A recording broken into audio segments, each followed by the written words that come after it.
talking all things defensive line. We're looking at personnel, looking at depth charts, and looking for opportunities to see the young bucks shine as we get prepared to take the Marshall Thundering Herd on this weekend on Saturday at 3:30 p.m. I'll be there. I hope to see you there as well. Looking forward to talking all things Georgia football with Daniel next segment. Stay tuned.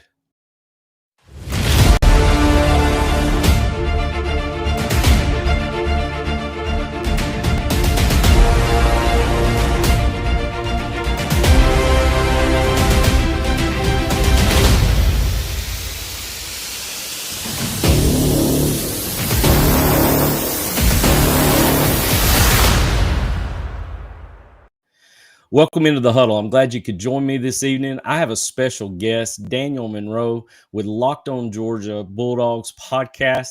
Him and Clint Shamlin do a great job of bringing you Georgia news, all things about UGA football. Daniel and I got a chance to meet over this past year and had a chance to actually meet in person, actually at a game this year. Mm-hmm. And I can't believe I finally got him to get on the show with me here so that I have the opportunity to talk ball with him, because this has been an awesome opportunity to get to know him over the past year and the product that they bring over there with the Locked On Bulldogs podcast. Daniel, I appreciate you being on the show with me tonight to talk the defensive line. And how you doing this evening, my friend? Yeah, Coach, man, it's great to be on. I've been waiting for the invite, man. Like, you act like you've been trying to twist my arm to get me on here. I've been just like counting down, waiting to see if Coach is ever going to invite me onto a show. So I'm happy to be here, man. I'm ready to talk Georgia. Like, what better time of year? Like, it's here, man. Labor Day weekend's right around the corner. Like, this is it, man. This is what we live for. Exactly. And, with that whole promise of what we've got coming to us this Saturday, because we've been, all the expectations we want to see in this program coming up this year with a lot of high blue chip talent, but yet unheard potential necessarily of what they're going to be able to do to put stuff on tape that, of course, myself is going to love once I have some tape to break down on these guys. But I love perspectives that you bring to the table, Daniel, and I'm glad you're with me tonight to talk the defensive line. And before we get started, I've always tried to intro with you guys because I think the network of what we do together collectively, parallel across the board, of trying to bring people and understanding to the game and trying to understand more about what what about the UGA's program is about. I just wanted to, for the listeners tonight, for the people who are watching the podcast, Daniel, what I'd like to do is just kind of ask a little origin story, a little background about what got you into this line of work. I know obviously we have other things that we're doing in life as well. But also too, when you decide to do something like this, it's not something you can just go into at 50%. You have to go in and try to give it your all because there's a passion and love for it. And I was just curious to know about your origin stories, things that brought you into this game, and what has, what makes you tick through this process? What have you enjoyed about doing this line of work? Yeah, Coach. I mean, you mentioned you're excited to get some tape so you can break it down. I can tell you there's a lot of Georgia podcasters and media members that are excited for you to get tape so that you can break it down so that we can steal your insights when we watch them. So we're excited too for you to be able to break that stuff down. So I agree with you. We all make each other better. That's the name of the game. Yeah, I mean, man, like, it was really for me and for Clint, for us, it was a classic right place at the right time. Clint and I have been friends for a long time, and we talked Georgia football every day. We would text, we would call each other pretty much every day, and we would in the off season, during the season, and just like I'm sure most of the people listening to this and watching this right now have a group text that they're on where they talk Georgia football all the time. That was us. And so one day we were at a Braves game and we decided, what if we started recording those conversations and put it out as a podcast? And we did. And that was in 2016. Wow. And, at the time, there just weren't that many Georgia podcasts. It's crazy now to think that there weren't that many Georgia podcasts. There's 10 million Georgia podcasts right now. That's insane. But we, at the time, there just weren't that many. And so we just started putting it out. And honestly, man, it's just like right place at the right time. We just started talking. We're fans of Georgia, and we didn't pretend to be an expert at breaking down tape like you are. We didn't pretend to be, a recruiting guru or whatever. Like, we want to talk like fans do. And we've got opinions, and sometimes they're right, sometimes they're wrong. And we try to just have a good time talking about Georgia football, because honestly, at the end of the day, this is just a game. and it's just out here. It's entertainment. It's what we spend our Saturdays doing. It's the reason that we meet up, outside of an academic building in the fall so that you and I can eat wings together and watch South Carolina almost upset Alabama, like just come this close to upsetting Alabama. And so like, that's the reason we do it. We're here to have a good time. And so Locked On Bulldogs, we try to do that.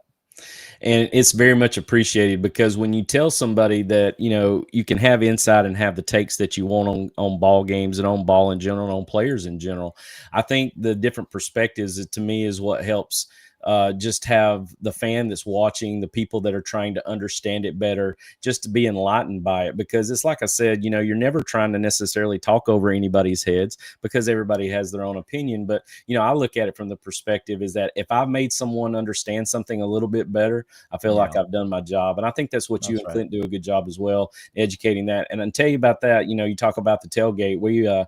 I look forward to the tailgating, what we did at the Morris Hall tailgate, you coming down and getting a chance. Like I said, man, I would never have had this opportunity to meet all the different people that I've had the chance to meet if it wasn't for getting into this line of work and doing this for the passion and the love you do. Because, necessarily it's not for the dollar amounts, but it is for the love of what you do. And I can definitely attest to that and appreciate what you and Clint do as well. I appreciate it, buddy.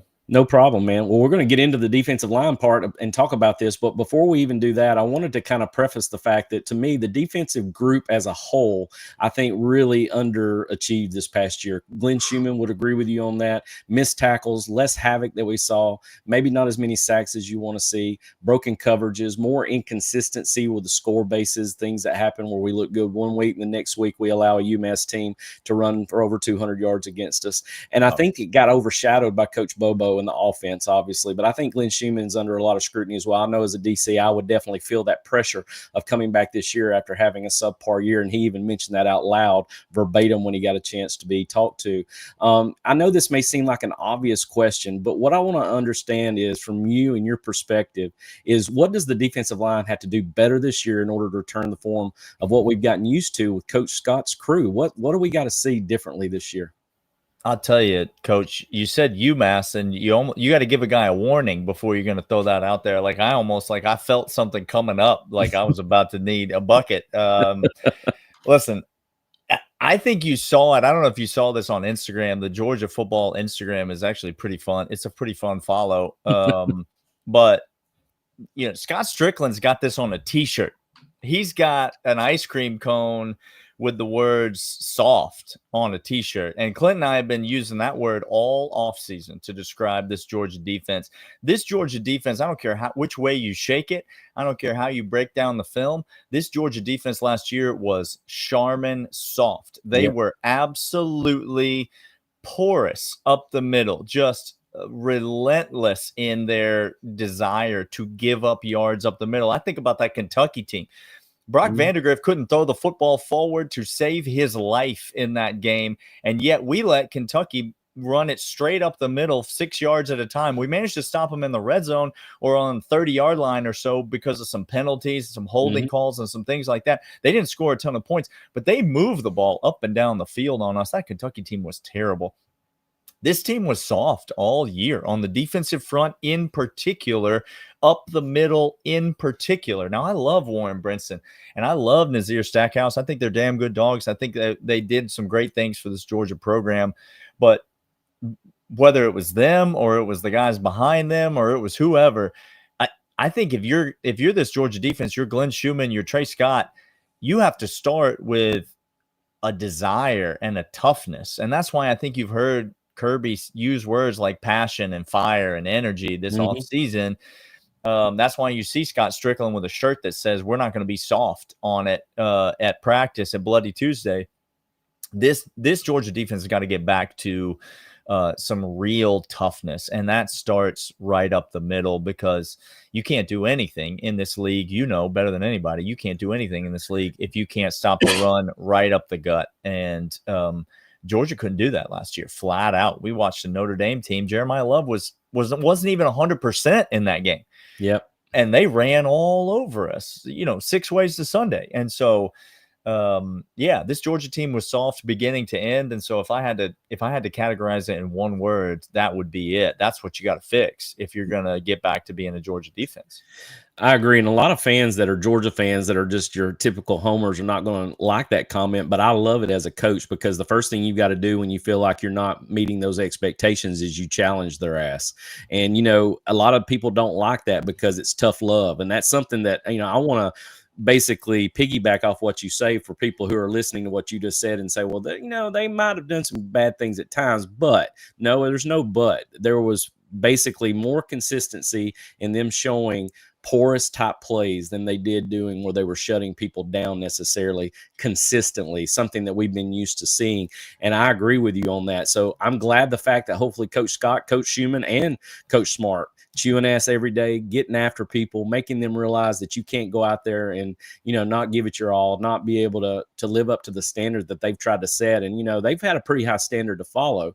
And I think over time, we'll see this year to see if that standard has been met, because we'll be talking about it by week 6 going, yep, they fixed it. Or we'll be saying, I don't know, we may be still in the same boat. But I do feel you have to feel positive and optimistic that the defensive line has got to improve its play. And when they improve the play, I think that reciprocates to the linebacker play as well. So I think that helps on both levels. So good stuff there. Christen Miller returns with all SEC honors, and realistically, he leads the way as a veteran along that defensive line group. There's only really, if you actually draw names down, you can really only see a Gabe Harris and a Christen Miller as being two familiar names that have got any type of quality reps in play. We got a lot of I don't say unheard names. We've got a lot of unproven names, a lot of high, as I said before, blue chip talent, but nothing proven. So, when I look at Christen Miller on the defensive line and I think of other ones that are going to be there, who do you think is someone that's going to be on the radar that can parallel or, maybe gain SEC notoriety before it's all said and done? That's not Christen Miller or Gabe Harris. Man, if you want to talk about the all-time softball questions, if you've been listening to me this offseason, then you already know that this question was built for me, because there is not a single person on this Georgia roster that I have been talking about more and hitching my wagon to more this offseason than Jordan Hall. Jordan Hall is going to be a first-round draft pick in the NFL draft. Jordan Hall is going to be an all-SEC defensive lineman. And by the end of the season, I think people are going to be saying that Jordan Hall is the best defensive player on Georgia's roster. Wow. Forget about KJ Bolden. Forget about Raylan Wilson. Forget about whoever you think it might be. I think Jordan Hall is going to be that guy. You talk about a guy that's had foot surgery on both of his feet, both legs. As soon as he starts to come back, as soon as it seemed like he was going to regain health, another setback. It's been since he's been on campus. He's just had one thing after another. And Georgia fans are the worst about this. It is a good problem to have. It's a first world problem, but Georgia brings in so many elite recruits year after year after year that if you don't hit right away, if you're not Nick Chubb, which, by the way, Nick Chubb only got his opportunity because the NCAA was ridiculous and suspended Todd Gurley. But if you're not Nick Chubb and burst onto the scene as a true freshman, if you're not Jalen Carter and burst onto the scene as a true freshman, Georgia fans are going to forget all about you. Yep. But don't forget that Jordan Davis was the number 1 defensive lineman in his class. He was a 99 overall recruit in 24/7. In some services, he was listed as the number 1 player in the country coming out of high school. Jordan Hall is that dude. And it's still in there. He's got all of the drive, all of the motivation, and he's got all of the talent. But now, instead of coming in and trying to play as a true freshman, like some of these freshmen that we might talk about in a minute, he's got several years of seasoning under his belt, several years in the weight room, several years watching film, several years refining his technique. I think Jordan Hall is going to be a monster. He is the primary reason that I think Georgia is going to be better on the defensive front. Because They're bringing in guys that are not necessarily new to the program, but just have not had the opportunity to play. And so, yes, you've got Christen Miller.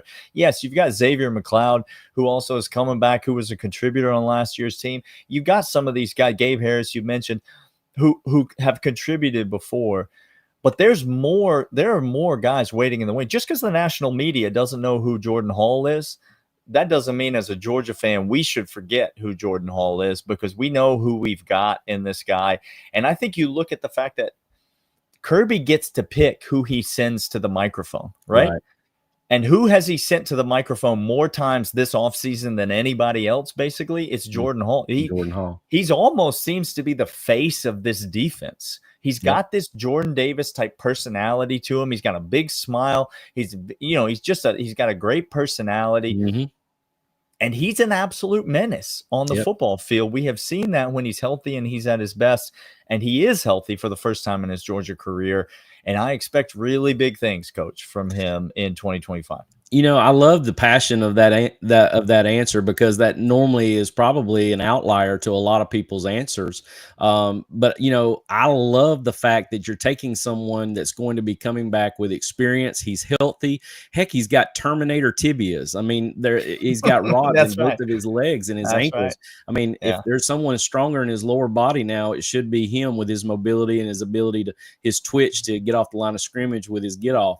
I love that answer. I think that's something that I've said a bunch of times as well, maybe not to the the hierarchy of where you've put him at, but I do think that this is his year to shine. And I think it's something that we'll be talking about in depth as we go. And it's something I've said, that he has got to be someone that adds that depth piece to the defensive line. And in your case, I see that you're feeling that we're going to be talking about him more and more and more, probably even than we are some of these primary guys that are in there. So I am perfectly fine with that. I would definitely love to agree with you on that as well, because Jordan Hall definitely needs to show up. And I agree with you. It tends to be something that's forgotten about when a kid gets hurt and all of a sudden they fall down the depth chart, and you're wondering, are you ever going to get a chance to see this kid shine? Well, this is his year to shine, and I definitely feel like he can definitely do that for us this year. So great answer. I love those thoughts. You know, when you talk about Gabe Harris a while ago, it made me think about Damon Wilson. You know, a lot of people thought that Damon Wilson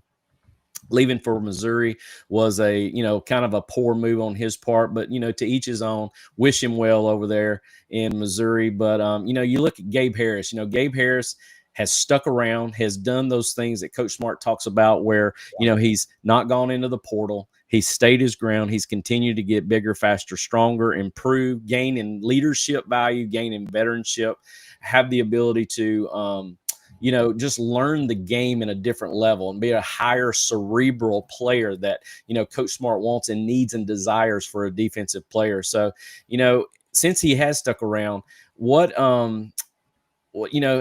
the chances of him being able to showcase that talent? How has Gabe Harris set himself apart from the rest of the DL unit this year? And what do you think his ceiling is going to be to cause as much havoc this year as possible?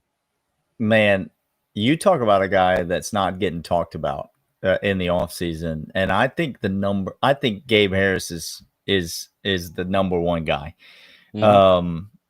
Damon Wilson, you mentioned, he left for Missouri, and a lot of people thought, well, that's bad news for Georgia. That's going to be big. That's going to be a tough blow for Georgia. And don't be that type of Georgia fan. This is just a public service announcement. Don't be that type of Georgia fan that when a guy leaves the program, you're like, oh, we didn't want him. We didn't need him.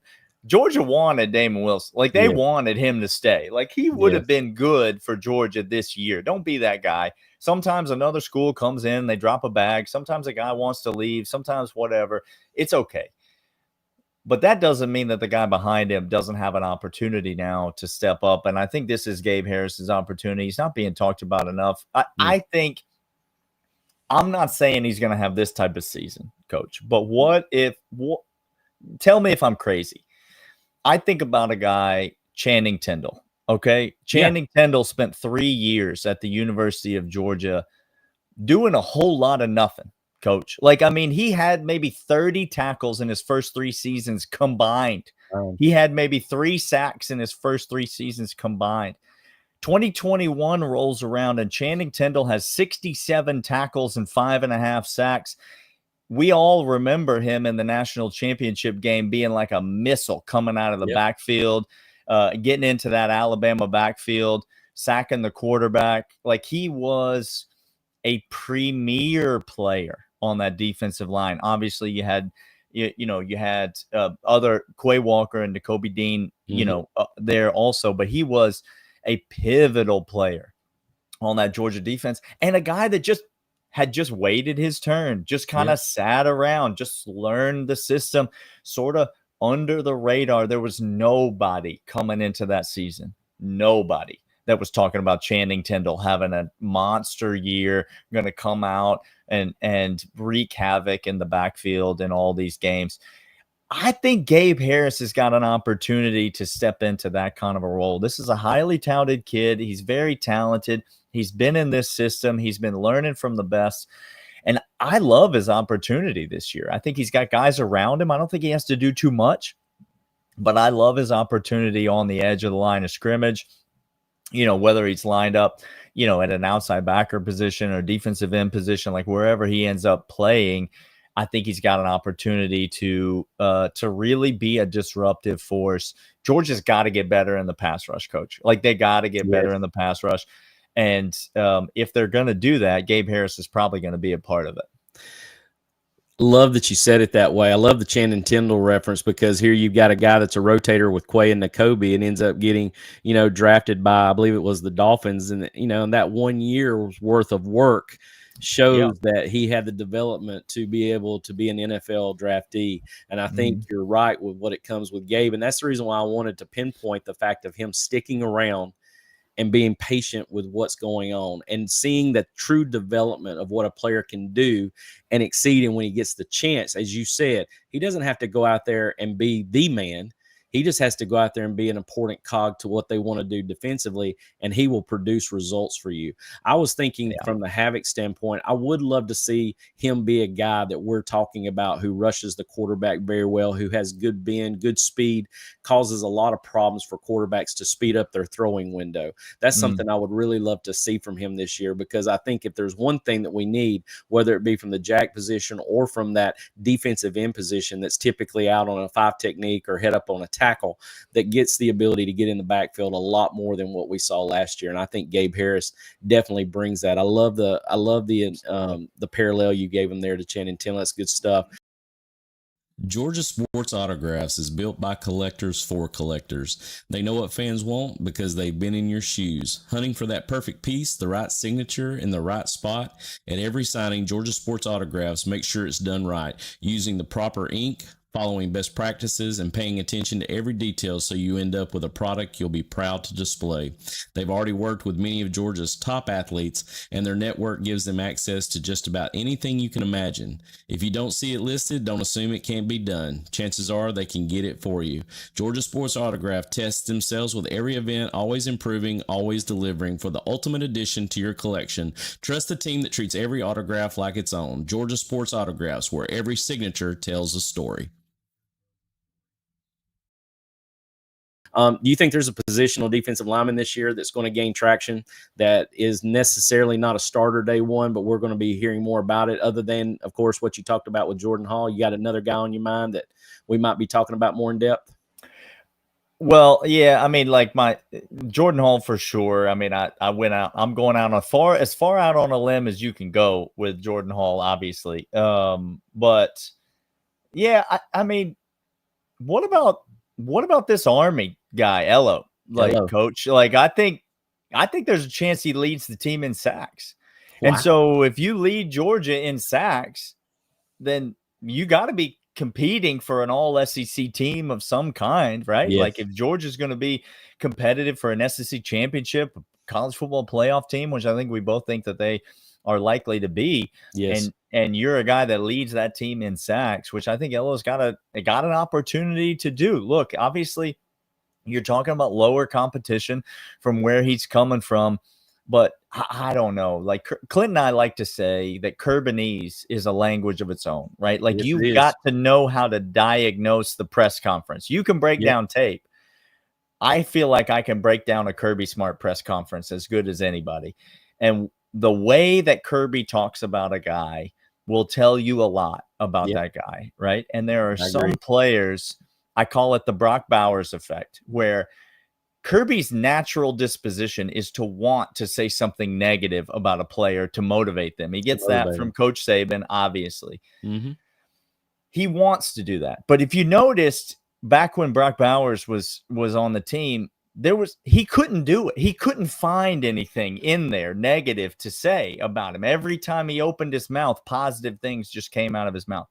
There's two guys that I've heard Kirby talk about that way this offseason. One is Chris Cole, Mhm. and the second is Elo.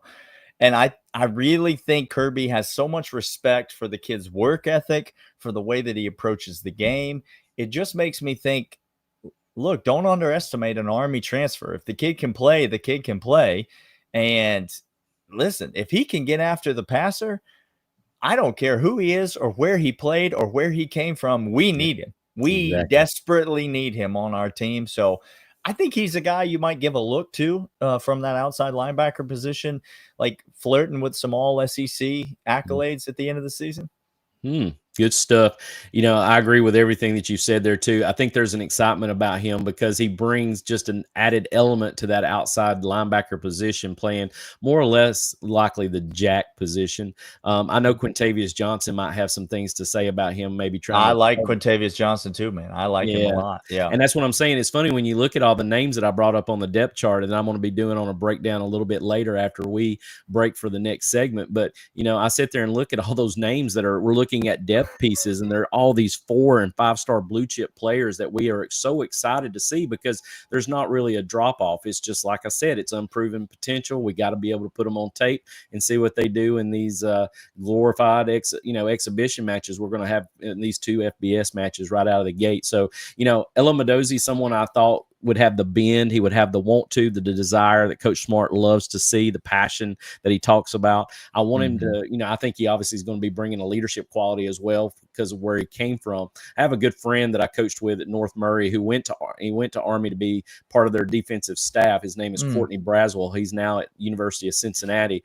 And me and Courtney back when Courtney was first coaching with me, he didn't have a car. So me and him would drive from Calhoun to North Murray every day back in the Ladd McConkey days. And we would be driving over there. He was the DC, I was the OC. And we would sit there and go back and forth like we had a dry race board in front of us. It's some of the best conversations I've ever had. But, the one thing I asked him about, I said, tell me a little bit about Elo, because he knew of Elo before he left to go to Cincinnati. And he would just say all these wonderful things about him, just the quality things that you want to hear about a kid. A blue-collar kid, puts his head down, hard worker, very disciplined, very dispositions are just off the chart, that kind of deal. He said, but when he clacks that strap on his helmet, man, he said he turns into a beast. It kind of reminds me of the Sylvester Stallone turning the hat around in that. I know I'm going back OG here. I'm kind of telling my storyline here, but he actually did an arm wrestling movie. Sylvester Stallone did. I think it was called Over the Top, but that was his thing before he would do it. He would turn the hat around, and I kind of, it was definitely called Over the Top. I watched it, Coach. Like you're preaching to the choir right now. Like, I was just making sure I had to explain myself, because that's one of those you either seen it or you really haven't seen it.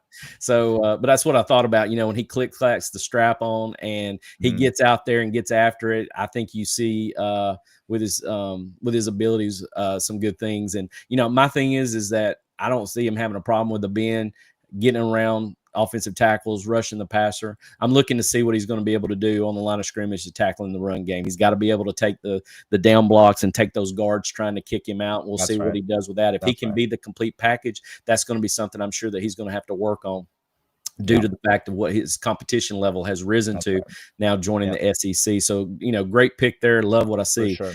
I don't think Trey Scott gets enough recognition. It's something I wanted to ask you. Trey Scott and his transformation from his days with being with North Carolina to being a recruiter specialist of elite talent now, man. It seems like we're getting kids drafted almost every year out of his recruiting classes. I know this seems to be a simple question, but truly, how has Trey Scott truly impacted the staff and the team with this University of Georgia group and this defensive line haul that he's had year after year, and the potential that he's putting out on the field every year? I mean, can you even articulate a more impactful position coach in the last 10 years in college football than Trey Scott? I just genuinely do not think you can. And I'm happy for Dan Lanning getting the opportunities that he got. And I'm happy for Dell McGee getting the opportunities that he got coming from the University of Georgia. And I respect the accolades that that Glenn Schumann gets. I respect the accolades that Todd Hartley gets for the absolute beast of a recruiter that he is. I mean, there's nobody that recruits the tight end position in the country like Todd Hartley. We all know that. But when you think about this defensive line, and I mean, if you were to stop me at Devonte Wyatt, Jordan Davis, Jalen Carter, that would be enough in the last 5-6 years to elevate you to the premier defensive line developer of talent in college football. Because in those three guys, you've got a 3-star, a 4-star, and a 5-star, and you turned them all into first-round draft picks. You took a guy in Devonte Wyatt who, I mean, I don't know of anybody that was talking about him as a first-round draft pick in September of that year. Yep. Except Clint. And then he goes off and gets to be a first-round draft pick, like has a great season. Is the third best defensive lineman on that defensive line in 2021 and is a first-round draft pick along with Jordan Davis. And then you look at Jordan, the recruitment of Jordan Hall. I think we're going to see it this year. I've said it already on this show, and I stand by it. I think we're going to see it this year. You look at Elijah Griffin this year, number one defensive lineman in the class. I think it's no matter who you are, if you're the premier defensive lineman in high school football, or you are a 3-star that really has the passion, fire, and energy and loves football, you want to play for Trey Scott, because Trey Scott will put you in the daggum NFL. That's what he does. That's all he does. Yep. He just look at Warren Brinson. Warren Brinson doesn't. I'm not saying he doesn't deserve to be drafted into the NFL. I'm saying if you just look at his recruiting profile, no business being drafted into the NFL, but you come play for Trey Scott, and that's what you get. You get developed and you get better. Ingram Dawkins, another example. This guy just keeps putting them out year after year. He makes guys better. Yes. And that's why I think people are right to be so high on Christen Miller this year, because he got all the talent in the world and yet another year in Trey Scott's system. I think that's why people are so excited about a guy like Elijah Griffin, who people are comparing to Jalen Carter, whether it's fair or unfair. This guy is supremely talented as a defensive lineman. You get excited about all those guys when you got a guy like Trey Scott, Coach, because you can't put a price on the ability to take everyone who steps into your room and make them make them better like that. What else could you ask for in a position coach? He's the best position coach in college football, and it's not close. I agree with you on that in so many ways, and that's what's beautiful about being an assistant coach that's such a heavy contributor, and Coach Smart knows that. That's why he talks about his assistant coaches the way he does. I love what Trey Scott's done for the defensive line group, and I'll even add one more to that, Daniel. How about Nazir Stackhouse, who undrafted went in the 53-man roster and made the roster this year? That to me is just and Chambliss, if you want to, he basically played the jack position too. Undrafted free agent and makes the 53-man roster. I mean, it just continues to show the standard that what Coach Smart and staff are trying to do, the culture they have built within that program. It doesn't matter if you get drafted in the first 7 rounds or you go in as an unrestricted free agent. They're finding ways to get these guys on the team, because once they realize they put them on pads and put them pads on them and get them out there, they realize they've got some special talent in these kids, because they've been coached the right way, they've been developed the right way, and they don't have to be taught. They go out and execute. And that's right. I think that's something you say that really epitomizes Coach Scott and what he has done with this defensive line group, especially over this last 5 to 6 year span. So very well said. I'm going to bring up these two gentlemen here on the screen real quick, because I know in today's time with NIL, what it's doing, it's transferring the rosters to kind of scatter them out, maybe not be as deep as they are, even though I still feel like our group this year is very deep. And it will be deeper once they get a full year under their belt with a lot of these guys that'll be going out for the genesis of their, college football tenure. But, I sit there and look at these two gentlemen because the reason why I wanted to bring them to, the forefront is because these two gentlemen, high-end prospects, being talked about from different levels. Nnamde came in, high-level prospect, but what we have noticed through the spring and through the fall, this blue hat concept that Coach Smart does with the fire, passion, energy about the hottest part of the flame is the blue flame. Yep. And putting these concussion guardian caps on these kids.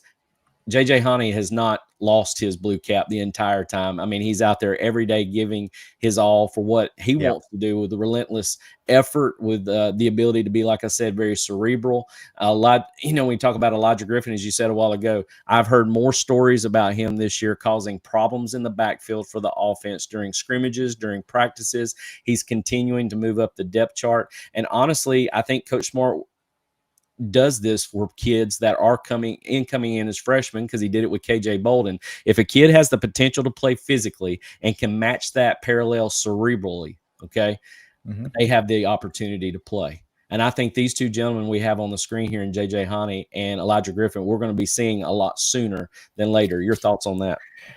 Yeah, we definitely are, Coach. Let me just maybe one more public service announcement to anybody that cares. If the people working for 24/7 were that good at evaluating talent, they would be employed by Kirby Smart or some other coach who would pay them a lot more money than 24/7 will to evaluate talent for them. The support staff payroll at the University of Georgia is such that there's no way that On3 or 24/7 could possibly match it. And so I don't mean to disparage anyone in their job and what they do. It's all fine, and it gives us things to talk about and frames of reference by which to think about players. But if you think that Kirby Smart thinks that Hanne is a 3-star, then you don't know anything about the way that Kirby Smart thinks about football players. He looks at a football player and sees him for what he believes he can bring to the program, and he does not give two rips about the number of stars assigned to him, meaning that when these two guys come onto campus, according to Glenn Schumann and Kirby Smart, they are basically the same. Yep. And so we get caught up in all of the, and all of the stars and all of that.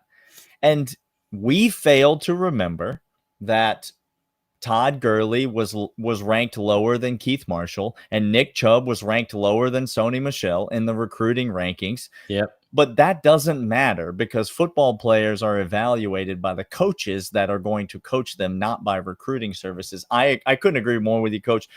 I think both of these guys are going to play. I've been saying that I think Elijah Griffith's going to play since the day that he committed.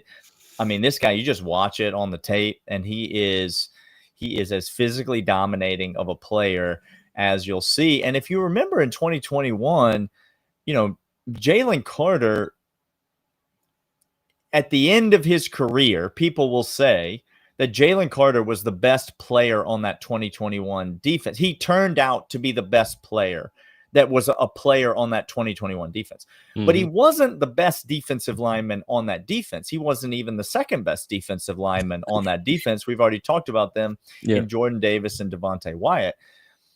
And that's what's important for Georgia. I think that the important thing for Georgia is not will these guys contribute, because I think both of them are going to contribute. The important thing for Georgia is if you want to get to where you want to be, you cannot have freshmen be your best players. Right. Especially not on the defensive front. Well said. And so are we going to see both these guys? Yes, we are. And are we excited to see both these guys? Man, I can't wait to watch you break down the tape on both of these guys after the first couple of weeks. I can't wait. I'm excited to see them. I hope that they're not the best or second best players on this. I hope we're talking about Christen Miller. I hope we're talking about Jordan Hall. I hope we're talking about some other defensive linemen that are better than them. But I think when all is said and done, Elijah Griffin might be the best player on this defense. Like, he might be the Jalen Carter of this defense. Like, that just might be what it is. And he's going to make some plays. Both of these guys are going to make some plays this season that are going to make your head turn a little bit, and I can't wait for it. You know, it ends up becoming eye candy when you see those kind of contributions by young bucks, when you see the older guys playing well too. It's just like when back in the 2017 season, I can remember in the Florida game when we absolutely destroyed them. And then we've got, you know, handing off to Holyfield and him taking it to the house. I mean, I think about those kind of contributions that come from the younger bucks doing their job when they're in there too. And there's not much drop off when that happens. And I think that's what you're trying to relay to our listeners out there, that not do we need to have them being, because you don't really want that to be the case. You want to see your older guys doing their job, carrying out the, you know, the execution of your defensive game plan. But then when they put those guys in, they also execute at a very high level and contribute with no drop off. And that's beautiful to see. That shows the depth potential that you want. It also gives you the opportunity to feel like that you're building for next year by getting those type of reps in games, which it seemed to fall off in 2024 because we were in a rock kicking contest. It seemed a lot of times in the first half, and never could pull away from anybody to ever get any depth pieces to actually get out there and play a little bit. So with that being said, Daniel, we've come to our ending segment here. I appreciate your time with me tonight, man. It's been most awesome talking about the defensive line and portrayal going into this Saturday against Marshall, and Tony Gibson, the new head coach they've got from North Carolina State. He's a homer. He's fired up, man. Yeah, they're excited with him there, but they've got a whole new juxtaposition with that whole roster being basically transformed with over 60 players coming into their roster and everything. But just give me you don't have to go too far in depth, and I didn't even ask you about this pre-show, but I was just going to say, what do you expect to see on Saturday with Georgia taking on Marshall, being that we've got an FBS school right out of the gate with all those big games playing on Saturday? What would you like to see from Georgia per se, from your own standpoint? Well, I think it's a great situation for Kirby Smart in Georgia because, as we mentioned before, you know, soft is the word I'd use to describe last season's team. And you got a coach in Gibson, and you got a program historically that loves to run the football. They were a great, top 20 rushing team last year. Of course, none of those guys are still there. Champions, weren't they? If I remember correctly. Yeah, absolutely. And the running back room, I think, is still their strongest position. If you were to just rank their position groups, and they've got some mobile quarterbacks. They're probably going to play multiple quarterbacks. They've got some mobile guys in that group as well. I think Georgia's this defensive front's going to have an opportunity to show something. You mentioned UMass last year. I mean, you didn't have to get deep into the schedule. We're not talking about Texas and Ole Miss and Alabama were the only teams that were able to run the ball against Georgia last year. No, we're talking about UMass and Kentucky. And I mean, Georgia Tech took us to 7 overtimes last year. Like we're talking about Georgia couldn't stop anybody last year. And so you say we had 2 FBS teams, 2 group of 5 teams, whatever you want to call them, out of the gate. Like before we get ready to go to Tennessee in week 3, I think that's a perfect scenario for Georgia because they need to establish themselves both on the ground offensively and up front defensively, running the ball and stopping the run. Those were the 2 things that Georgia could not do to save their life last year. And so I'm looking forward to Glenn Schumann, Mike Bobo, really getting back to Georgia football and at least giving the fans something to latch onto to say maybe this year's team is different than that last year's team. Because how Kirby Smart coached that team last year to an SEC championship and a number 2 seed in the college football playoff, I will never know, because that team was not good. They weren't as good as the 2023 team, Coach. They weren't at all. I agree. If you look at every statistical metric, that team was markedly worse than the 2023 team. And yet somehow Kirby Smart, in what I think was his best coaching job of his career, coached them to an SEC championship and a number 2 seed. This Georgia team's got to be a lot better than that if we're going to get where we want to go. Love it. there's a quiet confidence I see in Kirby. I noticed as he circled the wagons in the last presser, you could start seeing him begin to retract a little bit, get into coach mode of, we've got the hay in the barn, guys. We're ready to rock and roll. We're ready to put, the chin strap on and click clack, and let's get out there and hit somebody differently. But for someone like myself and like what you mentioned, I like it because the two things that you want to see happen, we want to see an explosive run game that opens up the passing game, and obviously we would love to see all the bells and whistles that we have out there, but we need to expect some vanilla in that process. Sure. But I think do well enough to where I call it a hush game, where you basically take those people and say, just hush. We've got this. We are where we need to be at. We're in the right place with good things happening, and all we're doing is getting better. Because what you want to see in a program, especially a team like them this year, that's a little bit on the younger side, but with a lot of just unbelievable talent, is they improve every ball game, not live the roller coaster life that we dealt with last year, the inconsistencies and those things that went with it. So I love your take with that. I think that's something that's very exciting for this year. I know I'm ready to see them play, and I know just as well as everybody else who's a diehard Georgia fan, and for college football in general, it's one of the most funnest weekends in the world, with it being Labor Day weekend. And Daniel, I can't thank you enough for joining me on the show tonight. If you could just real quickly throw out some handles for our listeners, for the people that's catching up on the Hudl maybe at a later point in time and didn't catch the live show, where they can reach you at, Daniel. Yeah, it's it's the Locked On Bulldogs podcast, so you can find it anywhere you get podcasts or on YouTube. Locked On Bulldogs. Clint and I are out there every day, talking about Georgia football 6 days a week during the season. We'll be putting out an episode Saturdays after the games and Monday through Friday as well. And then on X, it's at Dawgs Podcast. You can send us an email, lockedonbulldogs@gmail.com. Any way you want to get in touch, we'd love to chat with you, love to connect with you. If you're a fan of Coach Hayes, then that means that you appreciate quality things. And so it feels like we get along just fine. Well said, my friend. What I wanted to show you is basically a conversion of the 3-4 defense and what we see about 80% of the time with Georgia, because they have to run so much nickel coverage. So if you really basically had it to start with, you would have these three down linemen as your 3-4 guys. This would be an outside guy. And then your nickel sitting over here over the number 2 receiver would be your other outside backer. So if you had a 3-4, these would be your 1, your 2, and your 3. And then you would have your Mike and your Money sitting here as inside backers. And then you have this backer right here and this backer right here to be the 3-4 look. But as you know, because we shift out of it so much, because we've got so many teams that run spread against us, we don't really stay in a true traditional 3-4. We move and align ourselves into basically more what is known as a 4-2-5, because we have to bring up the outside linebacker to basically play a defensive end. We slide our front over, okay? And then when we slide our front over, that other outside backer becomes the nickel right here. So you still have the two backers sitting in 20 techniques on the inside, but you've shifted your front. So you've moved a big, huge nose over, maybe a gap and a half. You've moved an end down to, or, an outside tackle down into a head up.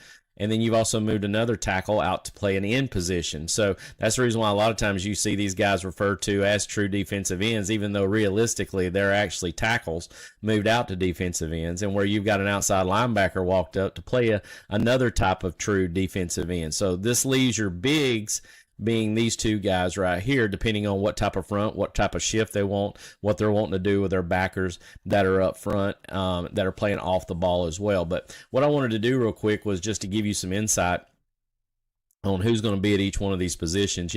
When you look at this outside position, we refer to this guy as the jack position.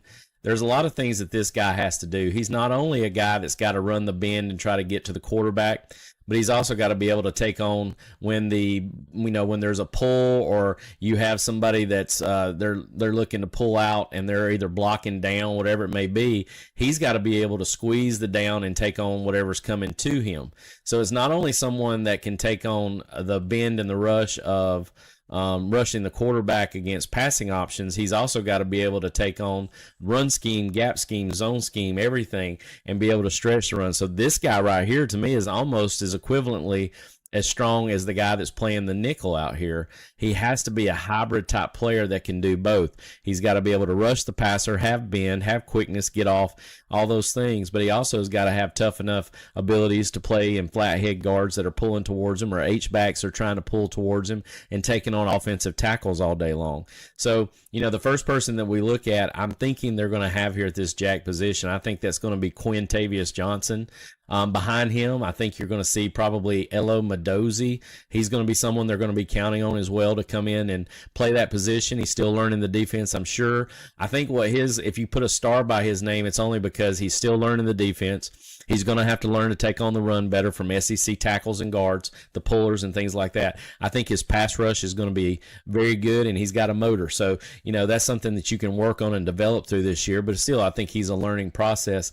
You've got Ike here as well, Darren Akinabon from New Jersey. Another high 4-star, 4-star, low 5-star talent. Again, will be someone that we might see in transition, playing with the 2s and the 3s. He really had a good spring. Got a chance to watch him play out there as well. And I know that they've actually looked at putting Chris Jones in this position too, So there's a lot of different rotators, because once you get Quintavious Johnson out of there, honestly, any one of these guys could have the opportunity. A lot of people forget about Chris Jones, and that Chris came in with Justin Williams and Chris Cole.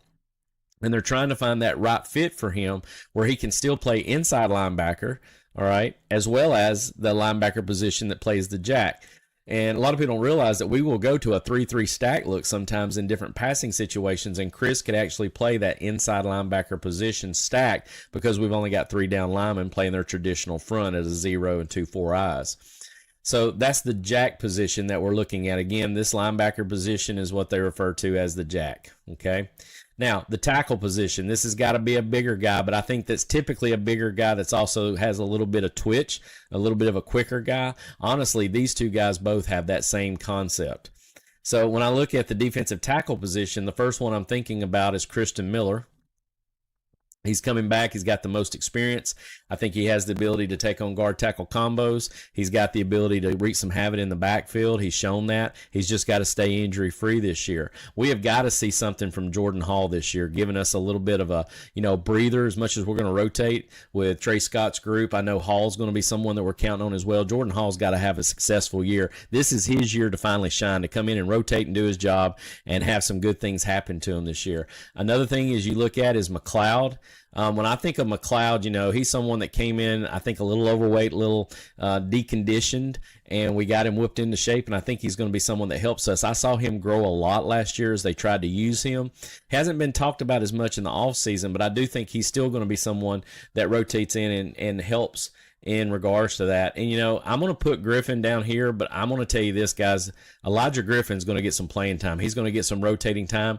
And I'm going to tell you this, any one of these guys could move over and play this depending on what they want to do. Okay, they could move over and play that nose position that big if they needed to. So a lot of these guys could rotate out. But I think specifically this is the position group that fits in that category.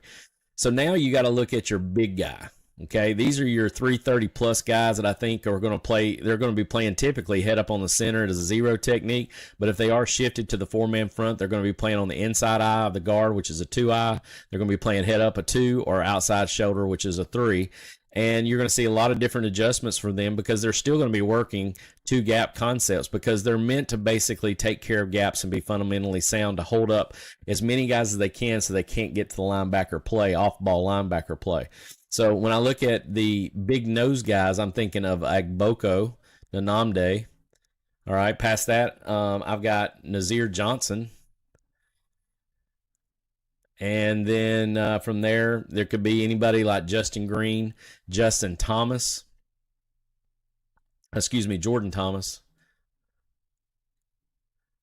That could fit in there as well. And like I said, with the rotation that you have, you could probably see McCleod or Hall moving over to that spot as well. But they're not necessarily as big. But guys, when you're talking about these two positions, basically everybody that's in this grouping right here is anywhere from 315, 320 to 350. So, I mean, it's not like it's a bigger deal. What I'm looking at from the standpoint between these two positions is twitch, a little bit of a faster get off, and something that you're working on creating havoc where these guys are more or less 2-gap defenders that are trying to hold people up and keep them off your linebackers. Okay. But if you look at the position that they're in, when you go to a 4-man front, they equally have uncovered the center. You've got guards that they're covering up now. And that's what you want to do to keep guys off your linebackers, is to cover up your guards. So with that being said, this helps a little bit in that regard as well. Now, the outside guy, this guy to me is another hybrid type player that plays like the jack linebacker and plays like this nickel guy out here, which is also a guy that would be the outside linebacker, but playing basically as a safety. And these guys right here have to have that twitch factor that lets them do the same thing that Jack does. They've got to be able to get around with a hoop. They've got to be able to get low and squeeze and get the bend on to get to the quarterback in order to rush the passer and create havoc that way. But also they've got to have the ability, like I said, if you're getting a down block by your tackle or by your guard and you're getting guard pull, you've got to be able to squeeze that and blow stuff up and either spill or box, depending on what they're wanting you to do in that particular situation, so that you can fit it to make your linebacker right. So the guy that's going to fit here, honestly, is Gabe Harris. I would think, without a doubt, would be this guy. I know they actually have looked at Harris over at this position as well, and the reason why I think they've looked at him at the jack is because this guy right here is probably going to be playing more than we think as well. He's another one like Elijah Griffin that I think we're going to see sooner rather than later because of his ability to just get after the quarterback, his relentless pursuit, his effort. He wears a blue hat for a reason. He's got the fire, passion, and energy that Coach Smart talks about, and it's hard to keep a guy off the field that's doing his job, that's cerebral, that's executing at a high level daily and showing that consistency at practice that Coach Smart wants to see to trust to be able to put in a ball game. So we might see a difference of those two guys and what they're doing. Maybe Hanne gets moved over to this tackle position. But, when I look at all these blue chips that are out here on the field, the rotation is going to be just unreal. What we're going to get to see and all the different talented, when you look at the different levels that we're going to bring out, we're going to see the right groupings, the right fits for the down and distance situations that I think it's going to be really cool to watch these guys grow up together and see which group really ends up becoming that group that you're just saying, wow, that's the best four we need on the field at the same time. Also, when I look at this, you've got Jonah-Ajonye, and, I haven't heard a lot about him this offseason. Jonah-Ajonye, I know, came in with, from the same high school that Justin Williams came in from. But I think that's going to be a position of need for him as well. I think he's got the ability to play that position. But like I said, any one of these guys can be interchangeable to one of these three positions. As time went on, we had Tyron Ingram-Dawkins actually playing this position. McCleod Williams played this position. When you had Warren Brinson and Nazir Stackhouse in here playing these two positions with Jalen Walker as your stand-up jack. So the reason why I put them in those specific areas is because they've got to get reps day in and day out, and you've got to build consistency because, believe it or not, guys that are lined up in the A and B gaps that are lined up over guards, either on the outside eye, inside eye, or head up, have got different responsibilities in that A-B gap responsibility than someone that's moved out to a 5 technique that's now become a C-gap player, quarterback player, running out to pitch, depending on what you've got here in this situation. So I look at some other ones that we have. You've even got Isaiah Gibson that we could look at out here as well, another 5-star blue chip recruit from Warner Robins. I think you're going to see anywhere from 8 to 12 guys rotating on Saturday, especially against Marshall and Austin Peay, to see that perfect chemistry that Coach Scott and Coach Smart and Coach Schumann want in that front four alignment. And even when they do go mint and they do go that 3-3 stack look, you're going to see some things with it. So what I'm going to do is transfer over to a game against Texas and Austin and actually show you the true mint look that it should be. You have one receiver out wide right. You have one receiver out wide left. Here's your Y. You have two backs. You have your F back. You have your H back. And he's about to go in motion. So realistically, what you have right now, you could truly say we're in 21 personnel. Okay? You have two backs with one tight end, even though he's offset right here. So what this would basically be is just left loosey, and we're going to get rocket motion by your H back going out. And so we'll call that our rip. And what you've got here, because of strength, is that away from this, you have your jack sitting here, okay? You have your jack sitting there in Jalen Walker. You have your other outside linebacker that's typically the star, okay? That would be Janelle Aguero, who had a really good game against Texas in Austin before he got hurt. So he's playing basically this other 3-4 alignment, what you're talking about, where you've got basically an outside linebacker that's also got to be able to prepare for the pass as well because your H-back is moving out. So he's going to have to widen off of this, and it would be no different if they were in a traditional 3-4. So he's an outside linebacker. Here is your money, which is your Will. Here is your Mike, which is CJ Allen. And here's your other outside linebacker on the other side, which is Jalen Walker. And this is the guy walked up. You could also refer to him as basically a defensive end because he's on the outside eye of the tight end as a 9 technique. Okay, now in the mint front that you have right here, notice you've got a head up Warren Brinson over the top of the center. That's called a 0 technique. You've got, I think, either Nazir Stackhouse. I don't think McCleod was actually playing in this game. So Gabe Harris got a lot of work at this end position right here. This is where Christen Miller played a lot. I think that might be, I can't tell if it's Tyron Ingram-Dawkins or if we have Christen Miller in the game. This is a still shot, so I can't play the video. But I'm just trying to show you for purposes of alignment. There's the inside eye of the tackle that is referred to as a 4-eye. You have this one, Gabe Harris. I know that's Gabe on the inside eye of this, so that's also a 4-eye. And then you have a head-up guy over the center, which is a 0 technique. So this is a traditional 3-4. You got 3 down linemen, and you've got 4 guys over the top, and then you've got 2 safeties, and then you've got corners covering the Z and the X respectively. So traditionally, that's what the mint front should look like because they're in a base personnel because realistically they're getting a very vanilla offensive pre-snap read right here, and that's the lineup to it. Now, what happens in our scenario where they have to go because of the situation? Let's say he removes. Now he really truly becomes the star nickel. He's gone. This guy would actually adjust out. They don't pre-stem this, but he would stem out to a 5 technique. More than likely, he would stem to a 2-eye. He would stem either head up to a 2 or a 2-eye as well, and then he would stay where he's at, and now you've got a little bit of a gap alignment because of where this guy is at. So honestly, I don't see really any adjustment happening here pre-snap, even with this motion, because if they actually stem this and create this, then they're going to have a big, huge gap right here because he's got to honor that 9 technique because the Y hasn't moved. So I just wanted to show you just the concept of that 3-4 mint look when you do have traditional personnel in the game and when you actually see the adjustment because of all these teams that run the spread and how they have to adjust to it so that you understand just a little bit better about how the 3-4 look goes to that 4-2-5 modified. This is an outside linebacker that basically becomes an extra safety. This is another outside linebacker that ends up becoming a defensive end. These guys just bump the front because they've got to be sound to the gaps up front. And then you still got your 2 inside linebackers here. So what you have is your 1, 2, 3, 4, 4. Here's your 2 backers, 4, 2. And then you have 5 defensive secondary guys. You got a corner over here. You've got your star right here. You've got your free safety on this side to it. You've got your strong safety on this side. And then there's another corner off the screen over here. So 4, 2, 5. You have 1, 2, 3, 4, and 5. So just to give you an understanding of our defensive front and alignment and why you might see different things at times is just because of what the offense has given us. And I thought that I would be able to show that to you in just a small personnel breakdown so that you would have an understanding of those positions and what happens and why you see different looks up front and it doesn't fit the traditional 3-4. Ladies and gentlemen, we've had a loaded show tonight. I really appreciate Daniel Monroe from Locked On Bulldogs podcast joining me tonight, as well as the fact of getting a chance to see the defensive line positions and understanding where the depth chart is at and trying to understand when we line up defensively against an offense, where those guys are actually at when they're talking about the jack linebacker. They're talking about the star and what happens with a modified 3-4 and how it moves from that traditional mint defense that they like to show to something more of a traditional that's a 4-man front or an even front where you have a 4-2-5 look.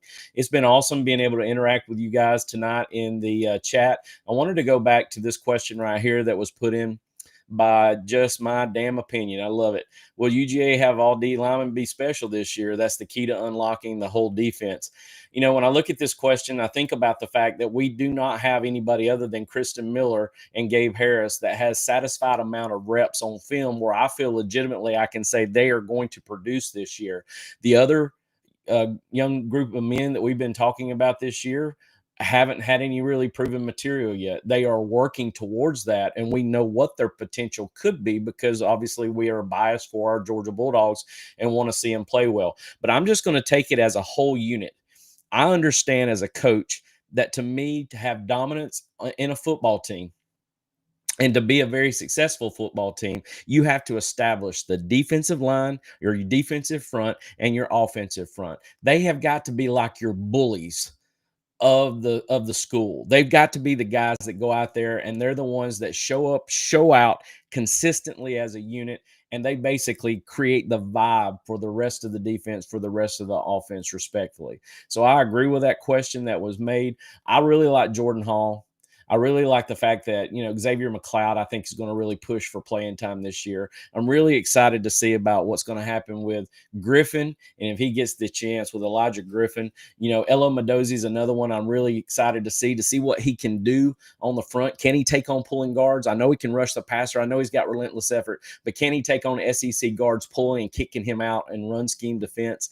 You look at Jonah-Ajonye you've talked about back there. I look at Hanne, which I've noticed all fall longs had a blue hat on. I know they love him. They care for him. They want him to do well. They've got that blue hat on him for a reason. Obviously, he's going to contribute as well. I wouldn't doubt over the next 2 weeks, FBS-wise, playing both Austin Peay and Marshall, we're going to see at least a 12 different guy rotation over these 2 weeks to see who really gels well together, who sets up and does their job together. I'm very excited for just football in general. As you're watching football tonight, I'm watching it as well. We get the opportunity, believe it or not, Missouri's playing tonight. And Damian Wilson's someone we talked about. I don't even know if he's even out there right now. I'm going to have to check and see. I haven't had a chance to really look at it or not. But, Missouri's playing tonight. That's where Damian Wilson went to. I've really enjoyed the fact that a lot of questions that have come up on the screen tonight while we've been doing this this session. I was going to go back and take another one that I saw earlier. I wanted to see if I could find it real quick. Let's see.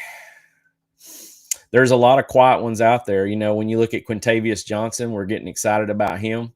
I really like the fact of, like I said, Elo Mosozi, what we're going to see from him as well. Nnamde Ogboko, maybe being that starting nose or zero technique, it's his time to shine as well. These names that we're hearing, these 4-star and 5-star talent kids, these blue chip kids, I think we have an 84% blue chip rate, but a lot of unproven rate because we got a lot of young bucks, okay? Not a lot of starters, not a lot of seasoned vets. But as a coach, I'm excited about those kind of teams coming in. And you can tell there's a quiet confidence in Coach Smart and the way he's been going to his pressers, the way he talks silently about kids. And I know that we talked about that, sort of Kirbinese, as Daniel alluded to. I love that word. I'm going to have to use that as time goes on because I think that that's something that is the way for him indirectly to talk about his kids that are going to do really well, but yet he's not talking about them. And there's a lot of quiet confidence that I see in him. And, he circled the wagons this week with all of his pressers. You could tell he was mentally mentally fatigued, which coaches get to at this point in time. They're ready to hit somebody else. He doesn't want bad practices. He wants to make sure all of his ducks are in a row. He's putting the hay in the barn and getting them ready to go out and hit somebody different. And I couldn't, with all the beauty of this weekend that I love, with all the clashes that we see with, top 25s playing one another across the board, and we get to see all these guys that have transferred out playing with other schools get to play as well. I think that you're going to be excited for us going into these two, group of 5 teams and being able to let our team rotate in all these guys we've been talking about and see who gets to win in, what I call the fight in the phone booth. You go in there, you let them duke it out, and you figure out who your best 11 are going to be. And what's nice is I don't think there's just going to be a best 11. There's going to be a best 12, best 13, best 14. And then all of a sudden, coaches are having to, really sweat a little bit to figure out who they want to be that starting 11 that goes out there. But they're going to play the best that's going to be able to go out there and compete and win for Georgia football. And that's what's exciting about this year. And I think that's the reason why there's a lot of just sort of pent up excitement from a lot of fans and the people that I've been talking to that are excited about Georgia football this year. So let's just go out there and let them hunt. And, by doing that, we're going to see good things. And I'm really excited for what we're going to see on Saturday because I'm going to be there. And I'm going to be streaming live, doing some things there. I also wanted to talk to you because a lot of you, I know, probably have come into the show, whether through the show or you've been with me for the entire time. And I can't thank you enough. If you look up in the top corner here, I have my QR code here. And I know a lot of you may be watching on your phone, so it's hard to scan the QR code to get to my website. But if you go to the website, as well as a super chat on YouTube, you get the opportunity for a 3-time entry for free merch. And I'm going to kind of push the mic away here so I can show this to you. But things like this right here, where I have been partnered with Georgia Sports Autograph, and I've had the opportunity to bring you stuff that you'll be drawing for. This is a signed Trevor Etienne jersey that I have right here. I've got mini helmets from signatures of Gabe Harris. I have a Gabe Harris signed mini helmet here. I have a, let's see what else I've got. I've got a CJ Allen signed mini helmet here as well. I've even got old school Rodney Hampton, one of the, talk about RBU, one of the best running backs there were, I've got a signature on his mini helmet here. I know a lot of people are going to be excited about this guy right here. Lining up outside wide. Is that Z or X? More than likely going to be that X. We got a Noah Thomas signed shirt here as well. And this is one of my favorites right here. You got a Nate Frazier signature on one, straight out of Compton. He's from California. Got that signed this past weekend, or the weekend that I was there as well, and much, much more, guys. I've got so much that I'm willing to, part ways with. All you got to do is put that entry in for your free entry. The super chats get you a 3-time entry. Your login successfully is an email, and confirming your email through my website, where you get all of my stuff centralized together. Plays, breakdowns, podcasts, shorts, everything that I do is in my website, and the potential of putting out a link that I'll be starting to do with people once I get enough emails put in there, where I'm going to be putting out a newsletter to you guys as well, just showing you the breakdowns of the week, showing you my Hayes' Hudl, where I'm doing my X's and O's breakdowns that all of you have come to love, and just trying to help, like I said, centralize all my work to one spot so you can enjoy my content all in one place. So I thank you tonight as you've been in the chat with me. I was going to look and see here. Let's see. I remember that question coming up a while ago, Mike, and that's the one I was actually looking for. What do you think about Schumann if defense doesn't perform? Honestly, when I was talking to Daniel earlier, I was thinking that, Schumann kind of gets cast out, sort of the shadows not, on him, because I think Mike Bobo takes a lot of heat for what the offense went through last year. But I'm going to say this, and I think Glenn Schumann would agree with my take right here. I think that we were piss poor defensively. We were too inconsistent. We didn't make tackles when we needed to.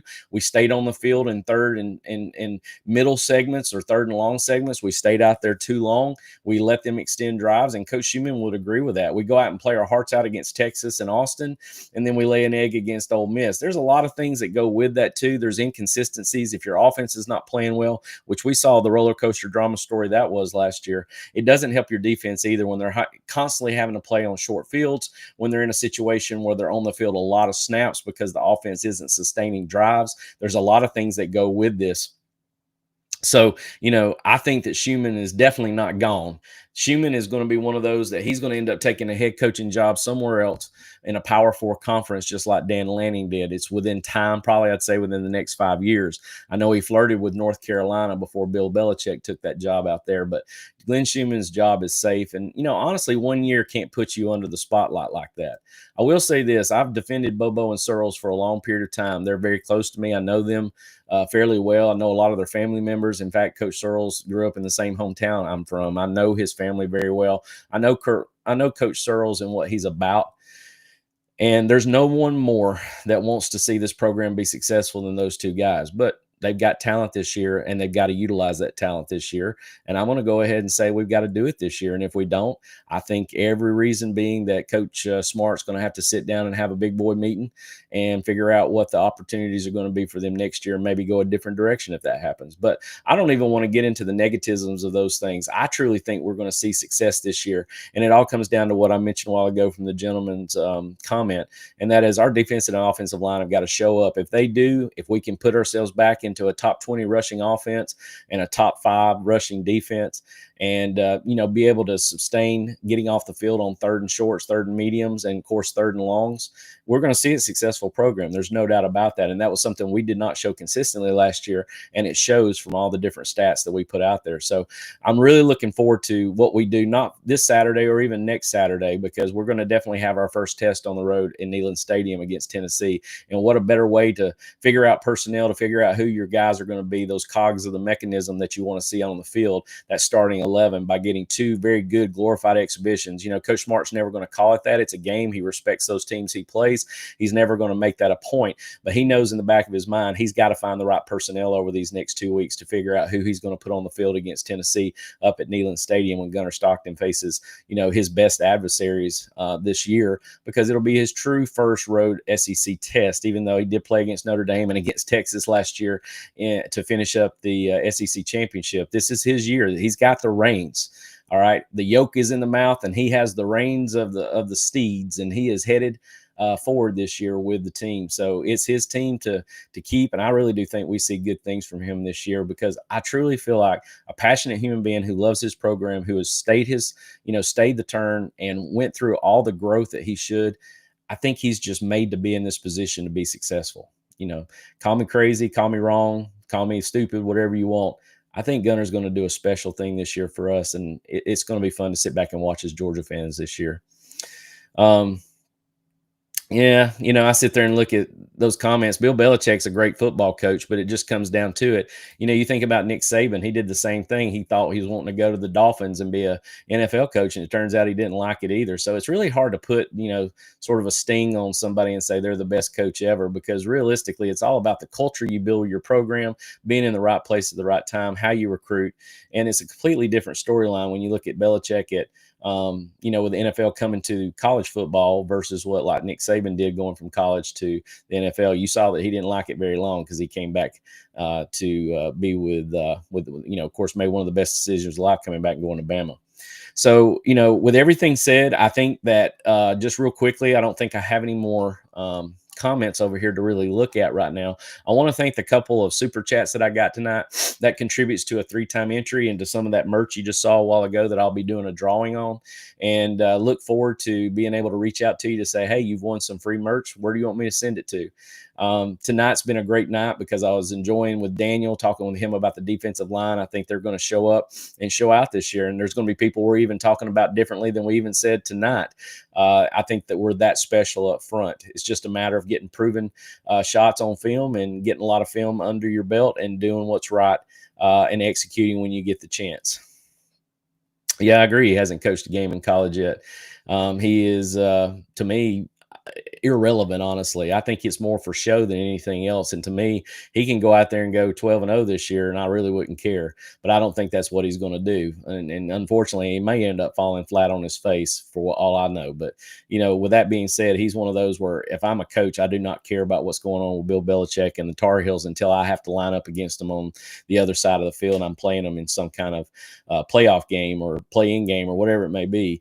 I'm not worried about Bill Belichick. So anyhow, I think that I have said my dues. I'm at an hour and 15 minutes. I've had the opportunity to have Daniel on the show tonight, give you some X's and O breakdowns and field any questions. I do know it's going to be Go Dogs this weekend between the hedges. I see probably in the neighborhood of 42-7 or 42-10. They do have a running quarterback. All three of their quarterbacks, they don't know which one they're going to get, but all three are, you know, +1 quarterbacks. We're going to see our guys have to probably kind of take on something they're not sure about, because like I said, with all the turnover they've had this offseason, 60 new players since the transfer portal, since Tyson was hired in, I believe it was December, has brought on 60 new kids from the portal. So he's having to install, put everything in with his system and what he does. He's a homer, a West Virginia homer who was at North Carolina State. They're really excited about him, saying what we felt with Kirby Smart coming home to Georgia. So you got an alumni coaching that program. He's trying to get them on the right track. I just don't know if he's had the time enough to create chemistry with these kids. And obviously they're coming into an environment they've never been in before. So anyway, long story short, I appreciate all of you being in here with me tonight. Can't thank you enough for joining the Hudl, and hope to see you soon. Like I said, if you're at the game on Saturday, I will definitely hopefully see you there. If not, definitely get after the Dogs on Saturday and root them on for a victory. Until then, appreciate you being on the show tonight with me. Thank you for your comments. Thank you for your support. Can't thank you enough for all that you do for Coach Hayes Hudl. Until next time, take care, God bless, and go Dogs.